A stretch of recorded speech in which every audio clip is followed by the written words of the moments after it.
ছাপ আছে তো ফিঙ্গারপ্রিন্টটা, ওই ফিঙ্গারপ্রিন্টটাকে ওরা ক্লোন করবে। এখানে আমাদের বৃন্দাবনপুরে একজন ভিকটিম ছিলেন, নামটা আছে দেখুন, স্বামী অনমানন্দ। His age 61। আমি বললাম না দে টার্গেট ওল্ড পিপল। 61 ইয়ার এজ। এনাকে একজন ফোন করে, পুলিশ ইউনিফর্মে, কিন্তু পুলিশ থাকবে, সিবিআই থাকতে পারে, সেট আপটাও পিছনে পুরো পুলিশের থাকবে, একদম বুঝতে পারবে না, দেখবেন একদম বুঝতে বোঝা যাবে না।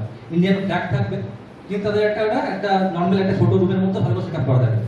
ওইখান থেকে ফোন করবে তোমাদের, ঠিক আছে, বয়স্ক লোকদেরকে বলবে আপনার নামে এই কেসটা আছে, বা আপনার নামে একটা পার্সেল পাওয়া গেছে, ড্রাগস পাওয়া গেছে, বিভিন্ন ভাবে দেখা যাবে, বা আপনার ছেলেকে আমি কিডন্যাপ করে নিয়েছি, অন্য অনেকভাবে দেখা যেতে পারে। একে দেখিয়েছিল ওই আপনার নামে কেস আছে বলে, আপনার নামে কেস আছে, আপনাকে অ্যারেস্ট করা হবে, এবার কি করবেন বলুন। তাহলে এই সাথেও মিথ্যা কথা, ও তো পুলিশ তো নয়।